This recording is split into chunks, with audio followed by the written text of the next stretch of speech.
There may be an early election called. It could be called. It could be really quick. It could happen pretty quickly.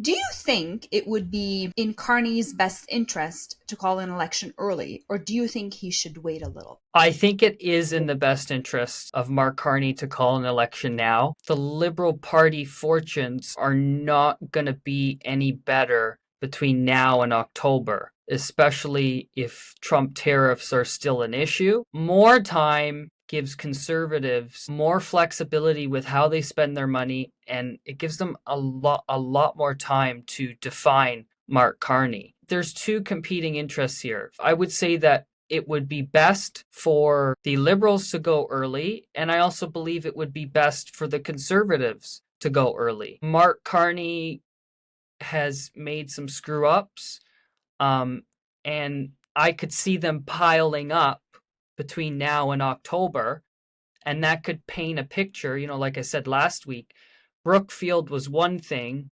Him saying that he was resigned from all of his boards, and I guess he wasn't. That's another piece of the puzzle.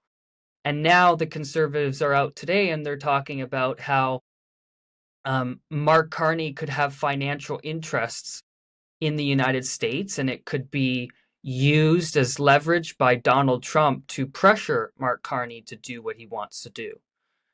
That's the Conservatives' framing of it. So more time allows for more screw ups, right? Yeah, I do agree with that. I used to be of the thinking that he needs more time for Canadians to get to know him, to recognize that he is different than Trudeau. Now I think that he should take advantage of the times, right? Because, again, if you're the governing party and there's a crisis going on, you're probably going to benefit from that because no one wants a new person at the wheel in the midst of a crisis. You want somebody who's experienced, who can handle things. And to his credit, Justin Trudeau has always been good at crisis management. His problem was a little bit different, but we're not going to get into that anymore because he's leaving. But in terms of, even when he spoke earlier this week about what was going on, and and he spoke to Americans, and he talked about always standing by Canadians and all that. That goes over really well. He does really well when he is, in charge in the midst of a crisis. I think Carney will have a bit of an easier time because he would become the leader of the governing party in the midst of a crisis. And I think because it's an economic crisis and he is an economist who's well known and who has a lot of credibility in that world, like in that sector, I think that might help him even a lot more significantly. Because remember, Pierre is a pretend economist. His whole thing is about how, Justin Trudeau, did this and that, and it wreaked havoc on the economy, and Canada's broken, everything's broken, all of that. So his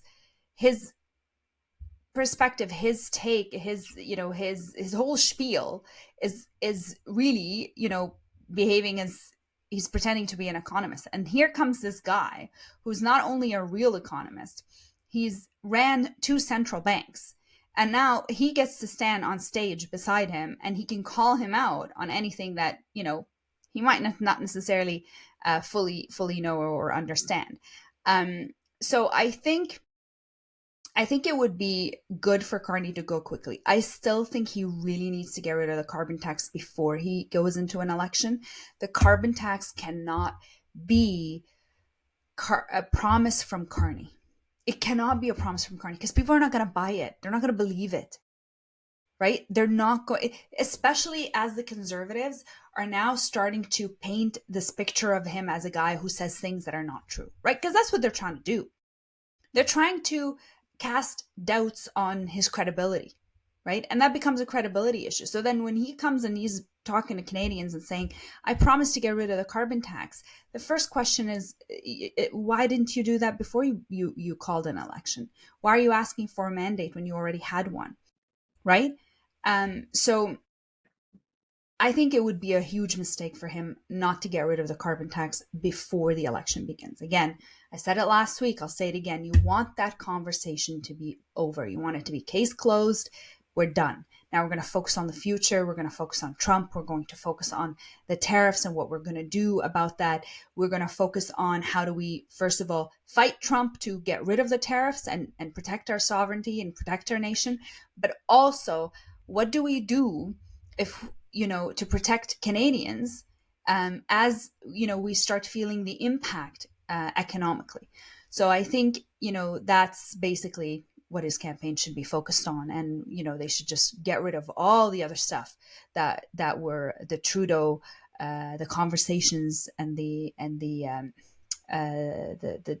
dominant narrative during the Trudeau years. So just forget about all that.